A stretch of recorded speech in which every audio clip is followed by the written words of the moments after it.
Mga kwento ng pag-ibig, kwento ng pag-asa at mga kwento ng buhay dito sa Barangay Love Stories. Love Stories.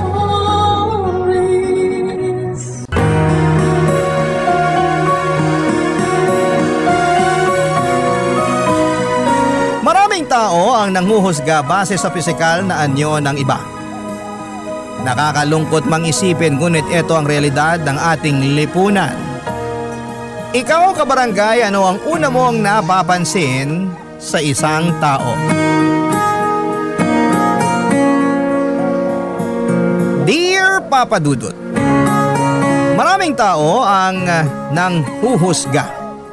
Pero sa mga pangyayaring ito sa buhay ko ay marami naman akong natutunan sa kanila. Magandang araw po sa inyo at sa lahat ng mga kabarangay ninyo. Ako po si Kea, isa sa mga bago ninyong tagapakinig. Pero fan na fan ninyo ako kaagad.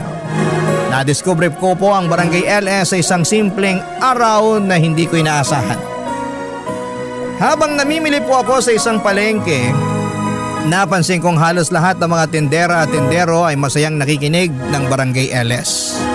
At dahil doon ay na-curious na rin po ako at sinubukan ko kayong i-search sa Facebook.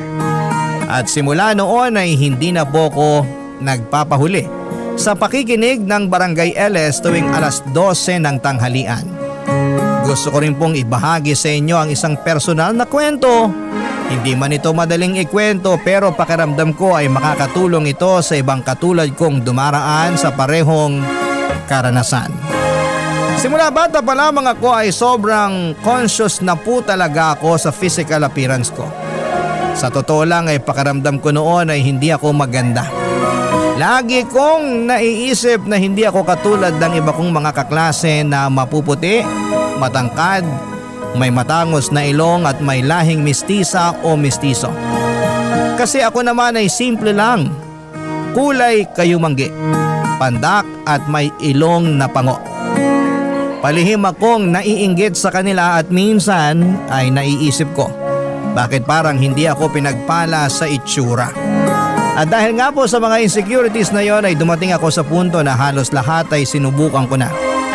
Whitening soaps, lotions, nose clips at kung ano-ano pa. Kapag may bagong produkto na sinasabing pampaganda ay sinusubukan ko kaagad. Umaasang baka ito na ang sagot sa kagustuhan ko na gumanda. At hindi ko maitatanggi dahil naging mas maputi naman ako sa pagdaan ng mga taon. Pero kahit papaano ay parang kulang pa rin. Ang ilong ko kahit na anong clip ang ilagay ko gabi-gabi ay hindi talaga tumataas. Kaya sabi ko sa sarili ko kapag nakaipon na ako ay magpapa-rhinoplasty talaga ako. Pero hanggat hindi pa kaya ng budget ay tiis-tiis muna sa mga over-the-counter na pampaganda. Pero kahit pa may mga pagbabago na sa physical kong anyo ay hindi pa rin ako ganong ka-confident. Sa tuwing tumitingin ako sa salamin pakiramdam ko ay ang pangit-pangit ko pa rin. Hanggang sa dumating sa punto na naniwala na akong baka hindi na talaga ako magkakajowa, na baka hindi talaga ako karapat-dapat mahalin. Kasi hindi ako maganda. Pero nagkamali ako. Isang araw sa hindi ko inaasahang pagkakataon ay may nakilala akong lalaki sa isang dating site. Si Marco. Nagsimula po kami sa simpleng chat tapos ay palitan ng kwento hanggang sa unti-unti nang gumaan ang loob namin sa isa't isa. Hindi ko inakala na may taong magkakagusto sa akin. Hindi dahil sa itsura ko kundi dahil sa kung sino ako, Papa Dudut.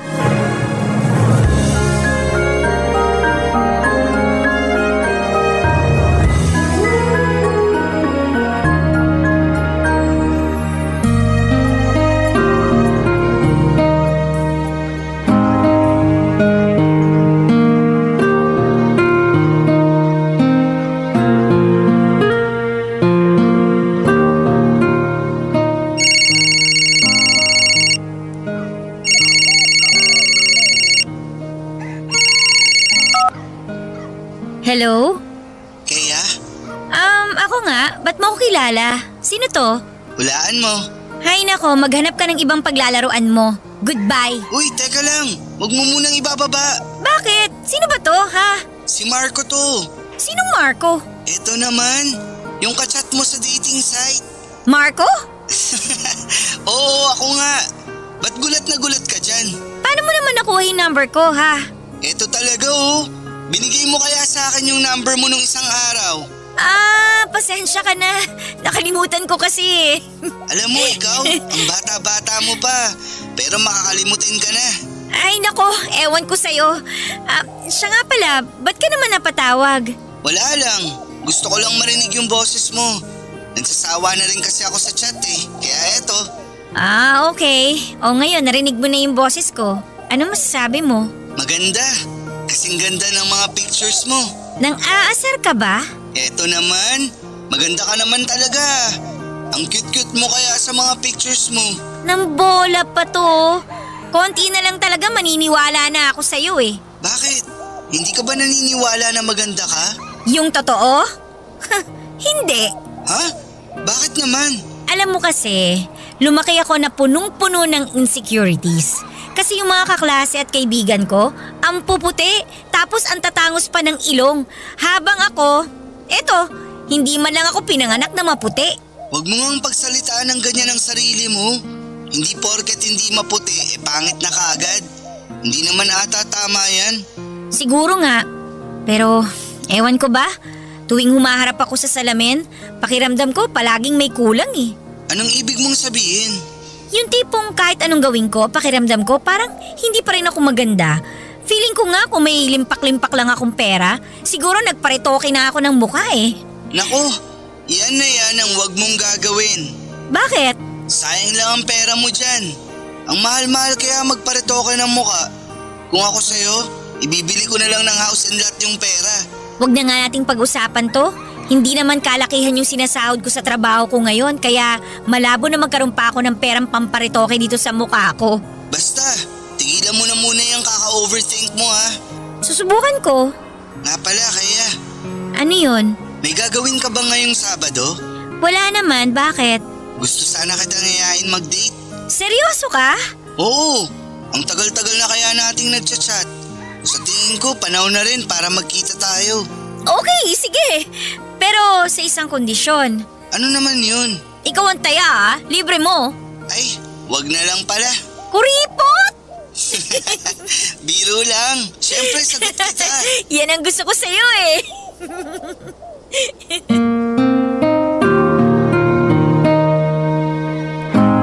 Papadudod na pagkasunduan namin ni Marco na magde-date kami sa isang restaurant sa BGC sa darating na Sabado. Sa totoo lang ay sobrang excited na ako. Parang gusto ko na ngang hilahin ang mga araw para lamang dumating agad ang araw ng Sabado. Gustong gusto ko na talaga siyang makita. Hindi ko maipaliwanag pero iba talaga yung saya na nararamdaman ko tuwing naiisip ko na makakasama ko na si Marco sa personal. Alam niyo po kahit na hindi ko talaga gusto ang itsura ko, kahit madalas ko pang sabihin ang sarili ko na hindi ako kagandahan, ay iba talaga ang datingan ni Marco para sa akin. Kasi tuwing kausap ko siya kahit sa chat lamang o minsan sa tawag ay parang palagi niyang pinaparamdam sa akin na maganda ako, na cute daw ako. At minsan nga ay kinikilig pa siya sa mga simpleng selfie ko. Ewan ko ba? Hindi ko matukoy kung binobolo lamang ako ni Marco o talagang totoo na nagagandahan siya sa akin. Siguro'y ganon talaga.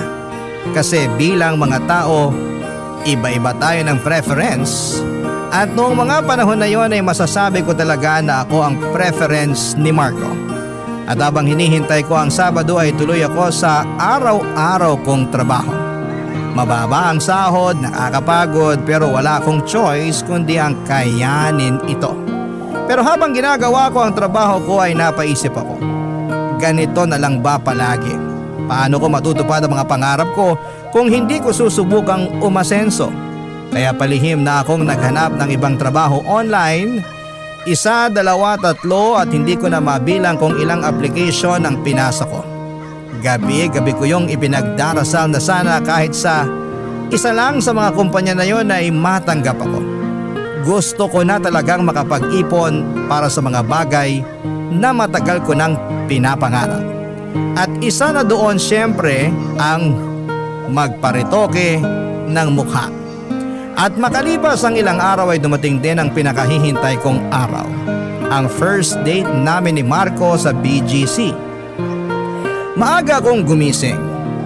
Nag-ayos, naghanda ng outfit na ilang beses ko pang sinukat sa harapan ng salamin para siguraduhin na maayos akong tingnan.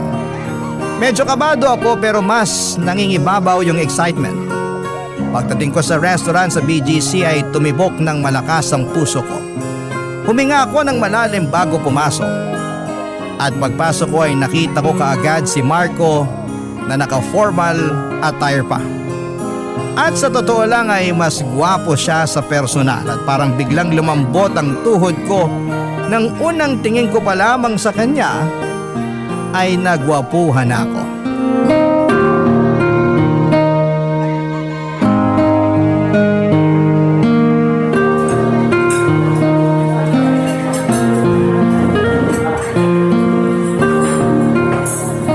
Marco? Uy, Kea! Mabuti naman at nandito ka na. Halika, maupo ka. Thank you ah. Wow, Oh, bakit tulala ka dyan? ang pogi mo pala sa personal. Ibig mo bang sabihin, pangit ako sa mga pictures ko? Hindi naman sa ganon. Pogi ka rin naman sa mga picture mo. Pero mas pogi ka sa personal. Siguro nasasabi mo lang yan kasi naka-formal attire ako ngayon. Pansin ko nga, pinaghandaan mo talaga ang araw na to ha? Aba, syempre naman. Tingnan mo tong sapatos ko. Bagong-bago pa yan. Kahapon ko lang binili yan para sa date natin. Nakakahiya naman sa'yo. Samantalang ako, binili ko lang sa ukay-ukay tong suot ko ngayon. Ano ka ba naman? Wala kang dapat ikahiya. Maganda ka pa rin naman kaya ayos lang yan. Paano ba naman kasi? Wala akong pambili ng bagong damit kasi hindi ko pa natatanggap yung kakarampot ko na sahod. Ay nako, sana lang talaga at matanggap na ako sa pinag-a-applyan ko online para makahanap na rin ako ng trabaho na malaki yung kita. Huwag kang mag-alala. Sagot naman kita ngayon eh. Kaya umorder ka lang ng umorder dyan. Akong bahala sa'yo. Uy, thank you talaga ha. Nakakahiya naman sa'yo. Pero nung huli tayong nagtawagan, mukhang hindi ka naman nahiya eh. Aray! Talaga, alam mo ikaw ang sama mo sa akin. Biro lang. Uy, pero seryoso. Sana ipagdasal mo rin na makakuha na ako ng bagong trabaho. Ikaw pa ba? Matik yan. Malakas ka sa akin eh. Pero kung sakaling magkakaroon ka ng magandang trabaho at mataas na sahod, mukhang alam ko na yung susunod na mangyayari. Anong ibig mong sabihin? Diba, sinabi mo sa akin nun na matagal mo nang gustong magparetoke ng muka? Natatandaan mo pa pala yun? Aba, syempre naman. Alam mo kasi, kapag interesado ako sa isang babae, talagang inaaral at tinatandaan ko yung mga ayaw at gusto nila. Napakaswerte ko naman pala sa'yo. At maswerte rin naman ako sa'yo. Kasi nabigyan ako ng pagkakataon na makadate ang isang magandang binibini na katulad mo. Alam mo, tuwing sinasabihan mo ko ng maganda, feeling ko, nang aasar ka. Uy, hindi ah. Chusero ka ng taon ha? Pero seryoso, kung ako yung tatanungin mo, sa tingin ko hindi mo na kailangang magparetoke. Bola ka ng bola dyan. Nako, baka mamaya may iba ka na palang babae ha? Alam mo ikaw, napansin ko lang na panay ang pag-overthink mo. Pero di bali na lang, kasi cute ka naman kahit na nag-overthink ka eh. Huwag mong ibahin yung topic. Umamin ka, siguro may iba kang chicks no? Eto talaga oh, paano mo naman nasabi yan? Ang galing mo kasi mambola eh. Tsaka magpakilig, grabe. Ay, dapat sa makalawa ko pa to sasabihin eh. Pero sa tingin ko, ito na yung pinakamagandang opportunity para sabihin ko sa'yo to. Ano yun? Kaya, pwede ba ako manligaw sa'yo? Tingnan mo nga yung sarili mo. Ang gara-gara ng suot mo. Hindi ka pa ba nanliligaw ng lagay na yan? Mas gusto ko kasi yung traditional na pamamaraan ng panliligaw eh. Ano ibig mo sabihin? Gusto kitang bigyan ng love letters, tapos gusto rin kitang haranahin kahit sintonado ako. Yun ay kung papayag ka. Ang kapal naman siguro ng mukha ko kung tatanggihan pa kita. Sige na nga, pumapayag na ako. Ayos! Umorder na nga lang tayo. Sigurado akong gutom ka lang.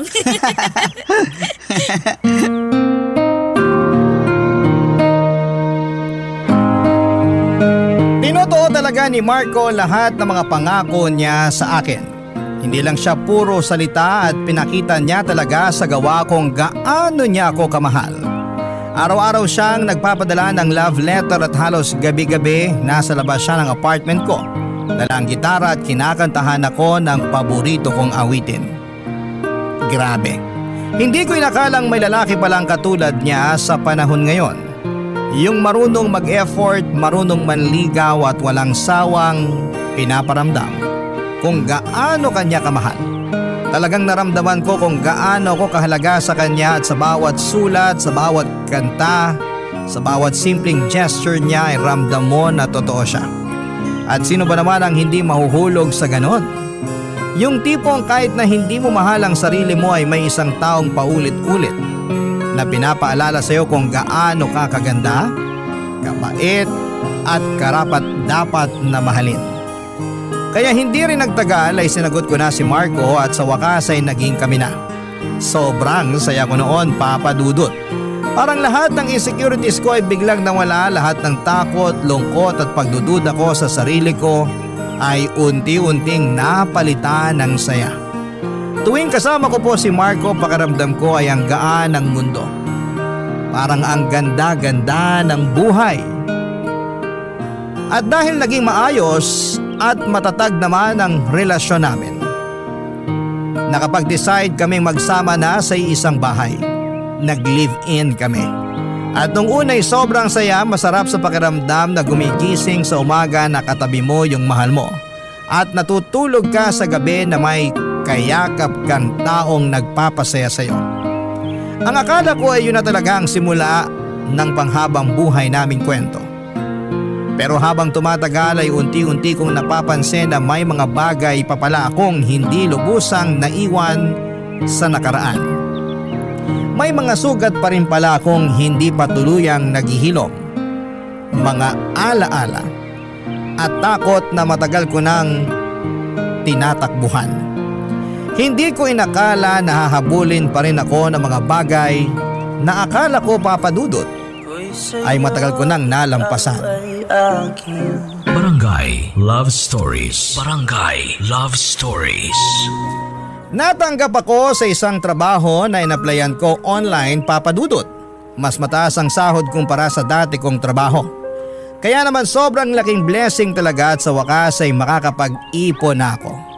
Hindi na ako masyadong mag-aalala sa budget at unti-unti ko nang nararamdaman na gumaganda na ang takbo ng buhay ko. Pero habang tumatagal ako sa bago kong trabaho ay napapansin ko rin na bumabalik na naman ang mga insecurities ko. Ang gaganda kasi ng mga katrabaho ko, mapuputi, makikinis, matatangkad at para silang mga artista o beauty queen. At minsan ay hindi ko maiwasang ikumpara ang sarili ko sa kanila. Habang mangha na mangha ako sa mga katrabaho ko, ang feeling ko naman sa sarili ko ay para akong ugly duckling. Na para akong yung before sa mga before and after pictures. Pero kahit na nakakaramdam ako ng ganito, pilit ko po itong nilalabanan. Sinasabi ko sa sarili ko, at least mas okay na ang trabaho ko ngayon. And at least ay may Marco ako. Si Marco na palaging nandyan at laging nagpaparamdam na mahal niya ako. At laging sinasabi na maganda ako kahit pa ako mismo ay hindi naniniwala minsan sa sarili ko. Pero kahit na anong iwas ko ay paulit-ulit pa rin akong binabalikan ng insecurity. Hanggang sa umabot ako sa puntong hindi na lotion at sabon ang pinagkakaabalahan ko. Pati na glutathione injection ay pinatulang ko na rin. Dahil nga afford ko na, naging regular na ang pagpunta ko sa mga gluta sessions. Tuwing tinitingnan ko ang sarili ko sa salamin ay tuwang-tuwa ako. Pumuputi ako, kumikinis ako. At dumating pa ako sa puntong pakiramdam ko ay parang K-pop idol na ako. Mas naging confident ako sa panlabas, mas masaya ako sa mga litrato, mas ganado akong magayos. Pero habang abala ko sa pagpapaganda ay may isang tao na unti-unting nag-alala sa mga ginagawa ko. Walang iba kundi si Marco.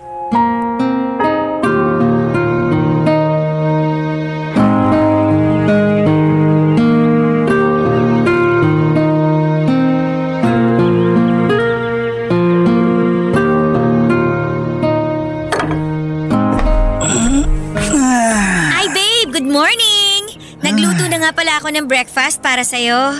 Thank you, babe. Halika na, dali. Mupo ka na dito para makakain ka na. Wait lang ha, ito yung tosino. Yan. Babe. Bakit? Ano yun? May tatanong ako sa'yo. Pero sana huwag kang magagalit ha. Ako tuloy itong kinakabahan sa'yo. Ano ba kasi yun? Napapansin ko kasi na habang tumatagal, para kang namumutla. May hindi ka ba sinasabi sa akin? Yung totoo, may tinatago ka bang sakit? Ano ka ba naman? Wala akong sakit. Kung ganun, ba't parang palagi kang namumutla? Ay, grabe naman siya oh. Ay, sige na nga, sasabihin ko na sa'yo. Nagpapagluta drip ako at nakakailang session na ako. Babe, I'm sorry. Ayaw kitang pangimasukan kasi may karapatan ka naman kung ano yung gusto mong gawin sa katawan mo. At sigurado ako na pera mo naman ang ginamit mo dyan. Kasi ni minsan hindi ka naman nanghingi sa akin. Kaso lang… Sandali lang. Medyo kinakabahan na ako dyan sa tono ng pananalita mo ha. Ano ba talagang gusto mong sabihin sa akin? Sige na, sasabihin ko na sa'yo. Wala naman ng saysay kung magpapaligoy-ligoy pa ako.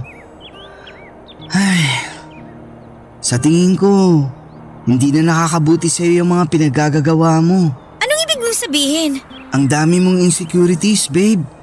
Halos gabi-gabi na lang, nilalagyan mo ng kimpit yung ilong mo. Tapos yung whitening soap sa CR, napapansin ko na rin na ang bilis-bilis na maubos. Tapos ngayon, ayan. At bakit? Kasalanan na ba ngayon na maging maganda? Hindi naman sa ganun yun. Yung sa akin lang naman, masyado ka nang nilalamon ng insecurities mo. Pasensya ka na ha. Kung ito lang naman yung paraang alam ko para maramdaman ko na maganda ako. Babe, concerned lang ako sa'yo. Yun lang yun. Pwes, kumain ka na lang dyan. Hindi ko kailangan ng concern mo. Eto naman. Babe, sorry na. Ewan ko sa'yo. Pangit mo. Huwag ka na magtampo sa akin. Alam mo namang hindi kita matitiis eh. Sana naisip mo yan bago mo ako pinakialaman at hinusgahan. Babe, hindi sa ganun yun.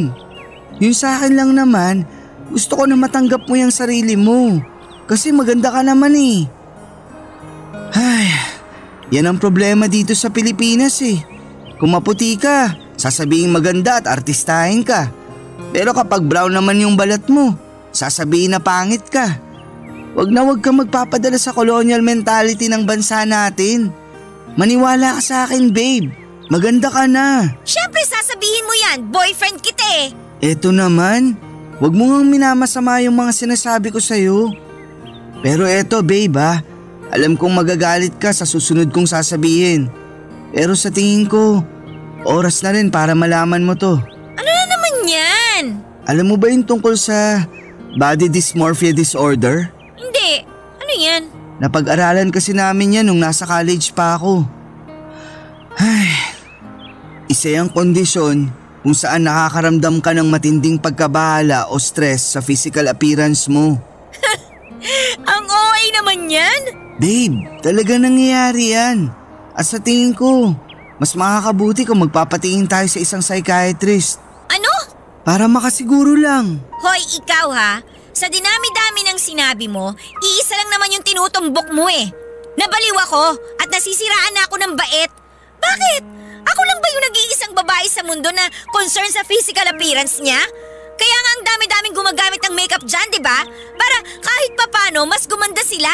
So bakit pinamumukha mo sa akin na baliw ako porkit nagpapaganda ako? Maniwala ka sa akin. Gusto lang kitang tulungan. Wala akong intensyon na pagmukain kang baliw. Pero yun kasi yung lumalabas eh. Sa susunod kung wala kang magandang sasabihin, manahimik ka na lang. Babe, I'm sorry kung na-pressure kita na magpatingin sa psychiatrist. Please, ayoko ng away. Alam mo naman na hindi kita matitiis eh. Pasensya na rin kung sinungitan kita. Promise, hindi na kita pipilitin. Pero eto lang ang pinapangako ko sa'yo. Gagawin ko ang lahat para iparamdam sa'yo na hindi ka nag-iisa. Kung may gusto kang i-share sa akin, wag kang magdadalawang isip na kausapin ako ha. Andito lang ako para sa'yo. I love you, babe. I love you too. Sige na, kumain ka na dyan. Sabayan mo na ako, babe. Sige na, mauna ka na. Babalik na lang muna ako sa kwarto. Sobrang nagtampo ako kay Marco noong araw na yon kasi pakiramdam ko ay pinagmumukha niya akong baliw. Para sa akin ay normal lang naman sa babae ang maging desperado sa kagustuhang gumanda. Hindi ba't likas sa aming mga babae ang pag-aayos ng sarili? Kaya hindi ko talaga maunawaan kung bakit siya biglang naging concerned at hindi ko maintindihan kung saan siya nanggagaling noon. Kung bakit siya natatakot o bakit siya nababahala. Kasi para sa akin normal at natural lang na gustuhin kong gumanda at maging mas presentable. Pero ang totoo niyan, Papa Dudut, habang tumatagal ay mas lalo lang lumalakas ang kagustuhan ko na magpa-rhinoplasty. Feeling ko talaga noon kapag tumaas na ang ilong ko, mag-iiba na ang hulma ng mukha ko. Baka sa wakas, darating na yung araw na makikita ko ang sarili ko sa salamin na hindi nandidiri. Na baka sa wakas, matutuldukan na ang lahat ng insecurities ko na dala-dala ko mula pagkabata.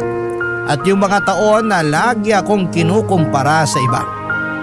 Pero habang hindi pa ako nakakapag-rhinoplasty ay napansin kong unti-unti kong nailalabas ang lahat ng insecurities ko sa ibang tao. Para bang sa tuwing may nakikita akong taong kontento sa sarili nila, lalo akong naiirita. Parang may salamin sa harapan ko na paulit-ulit lang na ipinapakita kung ano ang kulang sa akin.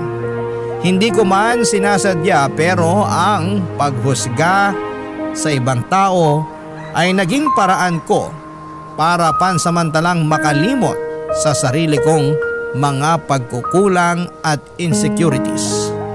At unti-unti ay napansin na rin ito ni Marco. Tahimik man siya sa simula, ramdam kong nakikita na niya ang unti-unting pagbabagong nangyayari sa akin. Nakikita niya kung paano unti-unting napapalitan ng galit at hinanakit ang dati kong saya. Papa Dudut.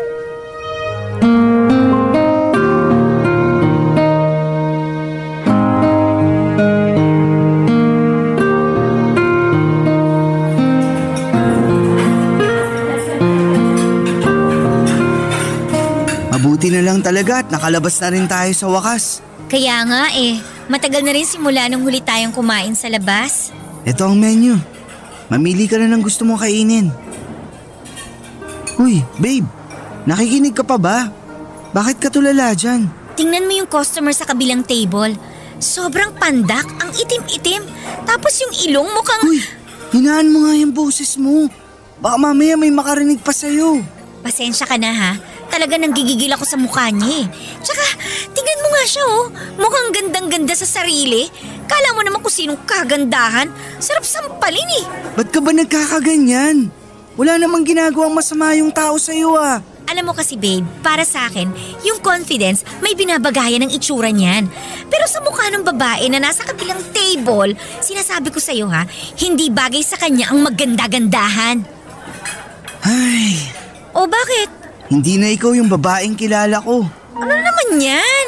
Minahal kita noon kasi mabait at palabiro ka. Pero ngayon, mukhang binabalot ka na ng poot at galit. Ang drama mo naman. Totoo namang pangit yung babae na nasa kabilang table Masama na palang magsabi ng totoo ngayon? Kaya, sinasabi ko sa'yo, kailangan na nating magpatingin sa psychiatrist. Kasi kung hindi, maniwala ka sa akin. Mas lalala at lalala lang yung nararamdaman mo. Isipin mo nga ng mabuti. Nung una, yung sarili mo lang yung napupuna mo. Tas ngayon, ibang tao na. At ang mas malala pa dyan, wala namang ginagawang masama sa'yo yung mga taong iniinsulto mo. Hay nako, akin na nga yung menu. Kumain na lang tayo? Wag na. Nawala na ako ng gana. Hoy, talaga bang palalakihin mo to, ha? Pasensya ka na pero di na kasi ako mapalagay sa sitwasyon natin eh. Pakiramdam ko kasi. Pakiramdam mo ano? Magsalita ka! Ano? Pakiramdam ko para akong walang kwentang boyfriend. Kasi wala man lang akong magawa para pagaanin niyang nararamdaman at pinagdadaanan mo. Alam mo, lagi mo sinasabi sa akin na lagi ako nag-o-overthink. Pero sa ating dalawa, mukhang ikaw tong nag-o-overthink eh. Babe, pumahig ka na, please. Magpatingin na lang tayo sa psychiatrist. Ayaw na sana kitang pilitin, pero para naman sa ikabubuti mo to. Tigil-tigilan mo nga ako. Wala akong sakit at mas lalong hindi ako baliw. Porket magpapakonsulta sa psychiatrist, baliw at may sakit na kaagad? Alam mo, pupunta lang naman tayo ng psychiatrist para mas lalo mong maintindihan kung saan ang gagaling yung nararamdaman mo. Yun lang yun. Kaya wag mo naman sanang masamain. Pag ikaw hindi ka pa tumigil, ikaw ang sasamain sa akin. Ay, sorry na. Sige na, kumain na lang tayo. Mabuti naman kung ganon. Matingnan na nga tong menu. Shrimps, buttered chicken, iced tea. Okay na, nakapili na ako. Hoy, ang tagal mo namang mamili. Bilisan mo na dyan para matawag na natin yung waiter. Saglit na lang to. Bilisan mo na kasi. Uy, ginulat mo naman ako eh. Ay, sorry. Ba't ka ba kasi tumatawa ha? Babe naman kasi. Tingnan mo yung mag-asawa na yun, oh. Oh, bakit? Mukha sila mag-asawang bulldog. At yung babae, tingnan mo, mukhang pilay. Kapag binamaras ka nga naman talaga, oh. Ang pangit na nga, baldado pa. Ay. Uy, teka. Uy, saan ka papunta? Gaano ka ba kamiserable para pagpiestahan mo yung misfortunes ng ibang tao ha? Kumalma ka nga, ano ka ba? Ayoko na, Kaya. Ha? Aalis na ako. At sa tingin ko, mas makakabuti kung... Sandali lang. Nakikipaghiwalay ka ba sa akin? Parang gano'n na nga.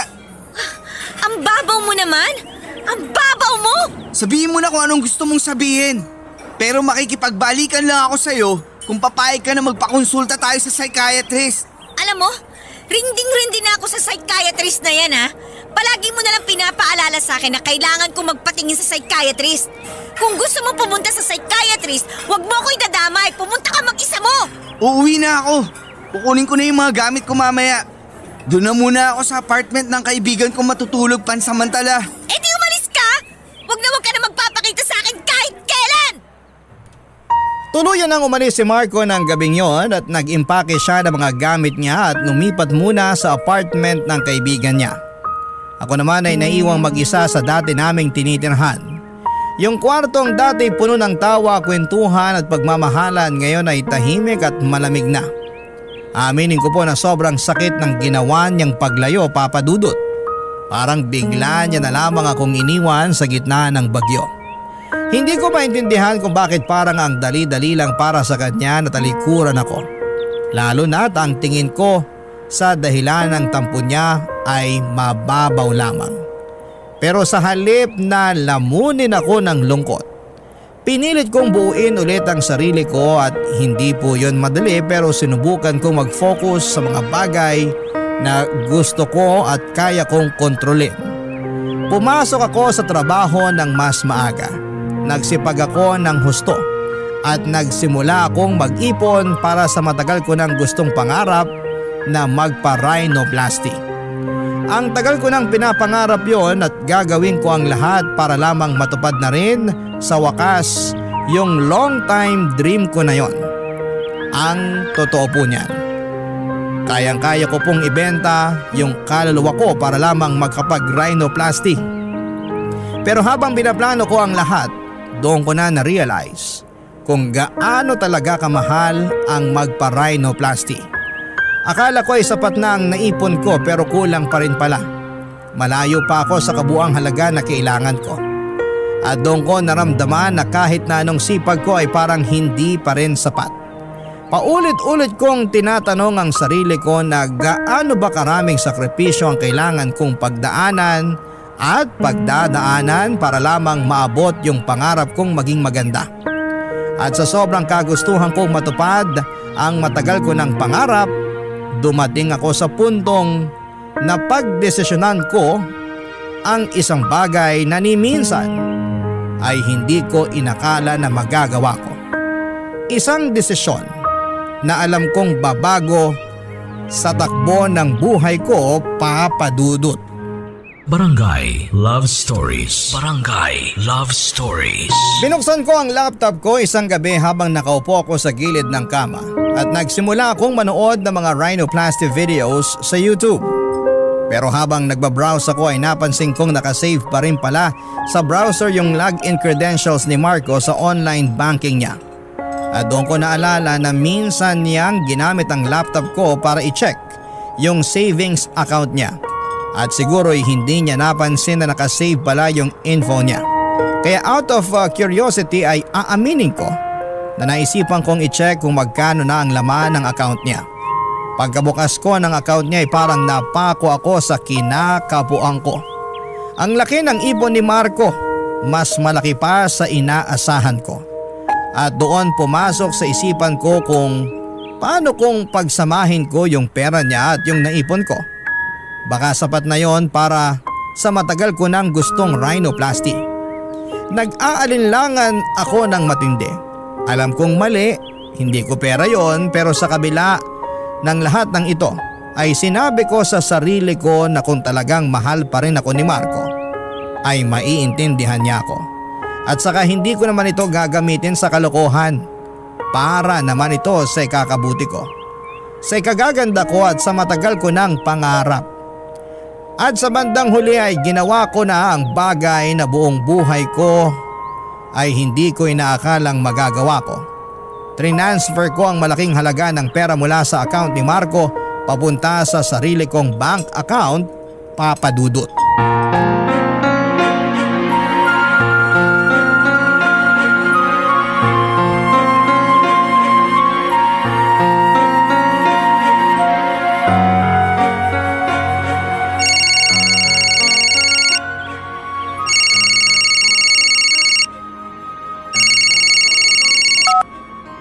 Hello? Kaya, talaga bang nasisiraan ka na ng bait ha? Ano ba pinagsasasabi mo dyan? Huwag ka nga magmaang-maangan. Alam ko na ikaw yung dahilan kung bakit ang laki ng pera na nawala sa savings ko. Ha? Oo na, inaamin ko na. Ako yung kumuha ng pera mo. Pero teka lang, paano mo naman nalaman? Nakikita ko sa cellphone ko kung saan nakalagin yung account ko. Kaya, ibalik mo sa akin yung pera ko ngayon din. Pero kasi, kailangan ko yung pera eh. Pero promise, ibabalik ko rin naman sa'yo yun. Ano ba kasi ang paggagamitan mo ng pera ha? Basta, labas ka na dun. Pahiramin mo na lang kasi ako, hindi naman kita tatakbuhan eh. Hindi, tumigil ka.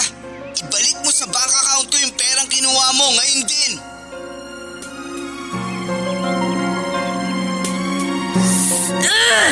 Sige na nga, saglit lang. Tapos na ba? Oo, naibalik ko na sa account mo yung pera.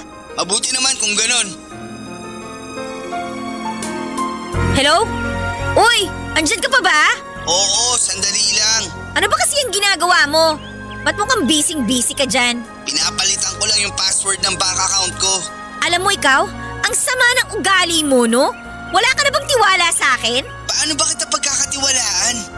Kinuha mo na nga yung pera ko nang walang permiso ko, di ba? Pero binalik ko naman sa'yo kagad, di ba? So anong pinuputok ng butsi mo dyan? Kaya, I'm sorry. Pero mukhang kailangan na nating tapusin to. Teka lang! Talaga bang nakikipaghiwalay ka na sa akin? Oo! Kasi pagkatapos ng ginawa mo, mukhang hindi na kita kayang pagkatiwalaan. At hindi ko na rin alam kung ano pa ang pwede kong gawin para lang matulungan ka. Sobrang unfair mo naman sa akin. Bukod dun sa perang kinuha ko sa bank account mo, ano ba talaga naging kasalanan ko sa'yo? Wala kang naging kasalanan sa akin. Ang totoo niyan, kaya ako nagpapakalayo-layo kasi gusto ko makapag-isip ng maayos bago ako makipagbalikan sa'yo. Pero nagbago na ang desisyon ko. Huli na ang lahat. Gusto na kitang hiwalayan. Walang niya ka! Hindi mo rin pala ako minahal ng totoo? Maniwala ka sa akin. Minahal kita, Kea. Kaya nga ako nasasaktan tuwing unti-unti kang nilalamon ng body dysmorphia mo. Kasi mahal kita. Pero Hindi ko na kasi alam kung ano pa ang gagawin ko sa'yo. Ayaw mong aminin sa sarili mo na kailangan mo ng tulong. Tapos tinakawan mo pa ako ng pera. Nahihirapan na ako, Kaya. Hindi ko na alam ang gagawin ko. Pwes ako! Alam na alam ko kung anong nararapat mong gawin. Magpakalayo-layo ka at wag ka na magpaparamdam sa akin kahit na kailan. Napakadamot mo. Simpleng hiling lang, hindi mo pa ako mapagbigyan. Pero di bali na lang. Kasi may ipon naman ako eh. Gagawa ko na lang ng paraan to. Hindi ko na kailangan yung tulong mo. Saksak mo na sa baga at bilbil mo yung savings mo. Sandali lang. Saan mo ba kasi gagamitin yung pera, ha? Labas ka na nga doon. Split na tayo, di ba? Pagkatapos mo ako nakaawan, sa tingin ko may karapatan pa din naman ako kahit papaano para malaman kung saan mo binabalak gamitin yung pera. Ay, magpaparhinoplasty ako. Masaya ka na? Kaya naman. Ay nako, alam ko na yung sasabihin mo. Sasabihin mo na naman na may sakit ako, na wag ko nang ituloy yung binabala ko. Ay nako, lumang tugtugi na yan. Alam mo naman na hindi biro magpa-rhinoplasty, di ba? Mabuti sana kung marami kang pera. Pero hindi, kasi ninakawan mo pa nga ako, di ba? Mababaon ka lang sa utang kapag tinuloy mo yung binabalak mo. Gusto mo ba yun, ha? Ano ba pakialam mo? Hindi na kita boyfriend, kaya wala ka ng karapatan para panghimasukan pa ako. Pero syempre, hindi naman mawawala yung concern ko para sa'yo. Kaya please lang, makinig ka naman sa akin. Kahit ngayon lang. Pahihiramin mo ba ako ng pera o hindi? I'm sorry, pero hindi. O pwes, kung ganon tapos na ang usapang to. Panahon na para magkanya-kanya na tayo. At wag mo na rin akong tatawagan. Aaminin ko na mahal at minahal kita. Pero ang totoo niyan, sawang-sawa na rin ako sa pagbubunganga mo sa akin. Pakiramdam ko, para mo akong kinokontrol at sawang-sawa na ako sa ganong klaseng pakiramdam. Para na rin siguro sa ikabubuti ko tong hiwalayan natin. Alam mo, nakapakanan mo lang naman yung iniisip ko. Ito na yung huling beses na mag-uusap tayo. Naibalik ko na yung pera mo sa'yo, di ba? Wala na tayong dapat pag-usapan pa. Aaminin ko po na sobrang nasaktan ako sa naging pag-uusap namin ni Marco noong araw na yon. Hindi lang dahil sa mga sinabi niya kundi dahil sa totoo lang ay parang doon ko lang talaga naramdaman na tuluyan nang natapos ang relasyon namin. Pero habang pinapakinggan ko siya at habang inaalala ko lahat ng nangyari sa amin ay napaisip din ako. Baka nga hindi pa talaga ako handa para sa isang seryosong relasyon. Baka naman mas kailangan ko munang ayusin ang sarili ko. Buuin muna ang pagkatao ko bago ko subukang magmahal ulit. Siguro sa ngayon ay mas kailangan kong ituon ang atensyon ko sa sarili kong kaligayahan. At habang tumatagal ay mas lalo lamang ako nagiging desperada. Parang pakiramdam ko, hindi ako makakausad hanggat hindi ko nakikita sa salamin ang bagong ako. Kaya nagsimula akong maghanap ng ibang options. Nag-scroll ako sa Facebook at nag-join sa mga beauty and aesthetics groups. At doon ko nakita ang isang clinic na nag-aalok ng rhinoplasty sa napakamurang halaga. Sa sobrang mura ay halos kalahati lang ng regular na presyo ang inaalok nila.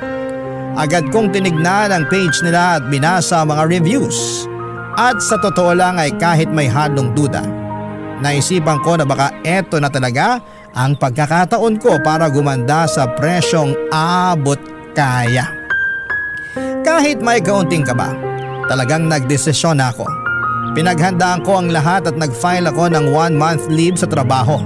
Inayos ko lahat ng requirements at sinimulan ko na ang proseso ng pagpapa-rhinoplasty sa mas murang klinik. Dala ko ang pag-asang kapag natapos ito ay matutupad na rin ang matagal ko nang pinapangarap. Ang maging masaya sa tuwing haharap ako sa salamin. Pero parang sinampal ako ng tadhana. Kasi sa una, goods na goods pa ang itsura ng ilong ko. Maganda, maayos ang hubog at pakiramdam ko ay eto na talaga ang simula ng bagong ako. Akala ko ay natupad na sa wakas ang matagal ko nang pinapangarap. Pero habang lumilipas sa mga araw ay unti-unti kong napapansin na may kakaiba nang nangyayari. Namamagana yung ilong ko at imbes na gumanda ay parang lalong nagkakaproblema. At sa bawat araw na lumilipas ay mas lalo akong nakakaramdam ng kirot. At parang unti-unti na ring nabubura yung konting kasiyahang nararamdaman ko noong una. at napapalitan po ito ng takot, kaba at ng pagsisisi.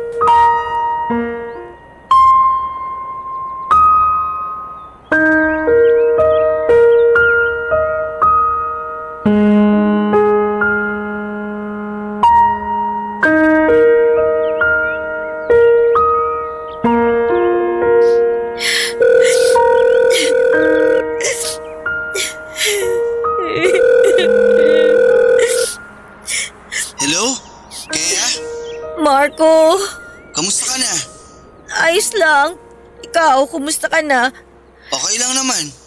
Diyan ka pa rin ba nakatira sa apartment ng kaibigan mo? Oo. Siya nga pala. Gusto ko sanang humingi ng tawad sa'yo. Sorry sa mga nasabi ko sa'yo noon ha. Naisip ko na nagmamalasakit ka lang naman sa akin at dapat hindi ko minasama yun. Kalimutan mo na yun. Tapos na yun eh. Marco, meron nga pala akong ipapakiusap sa'yo. Ano yun?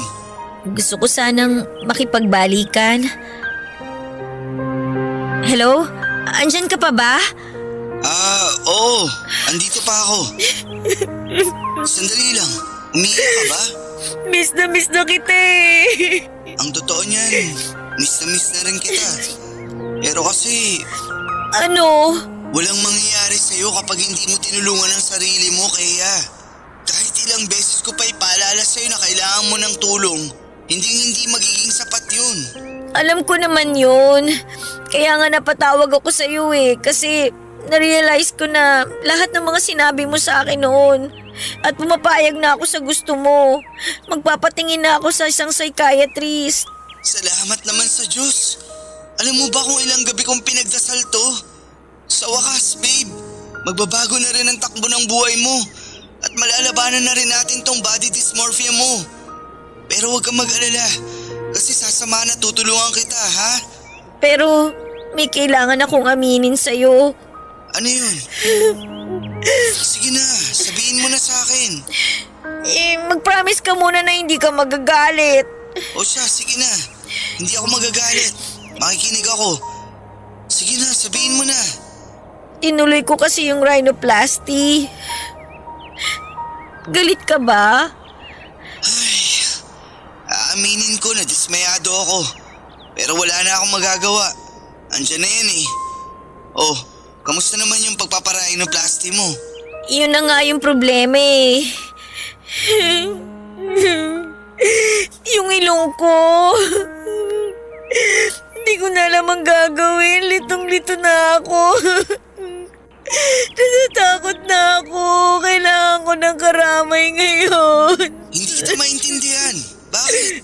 Ano ba kasi ang nangyari, ha? Nung una, maayos naman yung pagkakagawa sa ilong ko. Pero ngayon, biglang namagay. At habang tumatagal, mas lalong lumalala yung pamamaga. Please, puntahan mo ko dito. Kailangan kita ngayon. Asan ka ba ngayon? Nandito pa rin sa apartment natin. Huwag kang aalis dyan, ha? Papunta na ako. Siya nga pala. I'm sorry. I'm sorry dahil minasama ko yung concern mo sa akin. I'm sorry kung masyado ako naging makasarili. I'm sorry kung hindi ako nakinig sa'yo. Ano ka ba naman? Huwag na nga natin pag-usapan yun. Hindi makakabuti sa'yo yan. Alam mo, totoo niyan. Gusto na sana kitang iwalayin eh. Pero habang lumilipas sa mga panahon, mas lalo kong nare-realize na mahal pa rin kita. At hindi ko kakayanin kung may masamang mangyari sa'yo. Mahal na mahal din kita. I'm sorry, please. Wag na akong iiwan. Pangako, hindi na kita iiwan. Aray, sakit. Ayos ka lang? Ano nangyayari sa'yo, ha? Huwag kang mag-alala. Pagdating ko dyan, pupunta na tayo ng ospital, okay? Babe, thank you talaga. Pero please lang, bilisan mo na. Parang mahihimatay na ako sa sobrang sakit. Dumating si Marco sa apartment ko noong mismong araw na yon at nakita niya kaagad ang kalagayan ko. na halos hindi na ako makatayo sa sakit. Namamagana ng sobra ang ilong ko at ramdam ko na parang may kumikirot sa loob. Hindi na siya nagtanong pa at agad niya akong dinala sa ospital. Mabuti na lamang at naagapan yung impeksyon pero hindi rin naging madali ang lahat. Nagkaroon ng kaunting deformity ang ilong ko at hanggang ngayon ay kailangan ko pang bumalik sa ospital para masiguradong tuluyan na itong maghilom. At imbes na gumanda ko ay mas lalo lamang akong pumangit at may mga oras na nagsusuot na lamang ako ng face mask para hindi makita ng mga tao ang deformity ng ilong ko. Mahirap, nakakapagod. At minsan ay naiiyak na lamang ako kapag naaalala ko ang lahat ng pinagdaanan ko. Lahat ng tinis ko para lamang sa kagustuhan kong gumanda pero wala na akong magagawa kasi nangyari na. At makalipas nga ang ilang buwan ay nagsimula na akong magpatingin sa isang psychiatrist. Doon ay nakumpirma na may pinagdadaanan ako. At hanggang ngayon ay patuloy pa rin ako sa therapy at dahan-dahan ko na rin natutunan kung paano tanggapin ang sarili ko. Papadudot, yung klinik kung saan ako nagpagawa ng ilong ay bigla na lamang nagsarado. Wala na akong makontak at nung pinuntahan ko ito ay naglaho na lamang sila na parang bula. At wala na ring mga gamit o tao sa dating pwesto na yon. Papadudot, sa kabila ng lahat ay nagpapasalamat ako. Kasi hindi ako iniwan ni Marco. Kahit ang dami kong pinagdaanan, kahit siya mismo ay nasaktan at napagod, ay bumalik pa rin siya. Nagkausap kami ng maayos, nagkapatawaran at kami pa rin hanggang ngayon. Ang dami kong napagtanto sa lahat ng mga nangyari. Unang-una ay wala naman talagang masama sa kagustuhang gumanda, normal lamang yan. Lalo na sa ating mga babae. Pero dapat alam din natin kung kailan na ito nagiging sobra at makakasama sa atin. Hindi ko kinokondena ang mga nagpaparitoke o nagpapaputi. Dumaan din ako sa ganon at alam kong malaking tulong ito para sa iba sa pagpapalakas ng loob at tiwala sa kanilang sarili. Pero kung dumarating ka na sa puntong parang hindi ka na mapalagay at nawawala na ang peace of mind, kapag wala kang binabago sa itsura mo ay baka panahon na para huminto sandali, pag-isipan ang sarili mong kalagayan at kumonsulta sa isang taong makakatulong tulad ng ginawa ko ngayon. Higit sa lahat ay natutunan ko rin po na hindi talaga dapat tayo humusga base lamang sa itsura. Aaminin ko na may mga panahong naging mapanghusga ako. Lalo na sa mga taong confident sa sarili kahit na hindi sila pasado sa standards ko noon. Ayaw ko mang aminin ito pero minsan ay naiisip ko na baka yung nangyari sa ilong ko ay ang nagsilbing karma sa mga taong hinusgahan at nilait ko dati. Pero wala na akong magagawa kung hindi ang tanggapin ang katotohanan na hindi na babalik sa dati ang itsura ko. At habang sinusulat ko po ito, umaasa ako na mas maraming makakaintindi sa kwento ko kesa ang manghusga. Maraming salamat po, ang inyong kapuso at kabarangay forever, Kea. Ano ang masasabi mo sa ating Barangay Love Stories today? Aabangan namin yan sa aming comment section.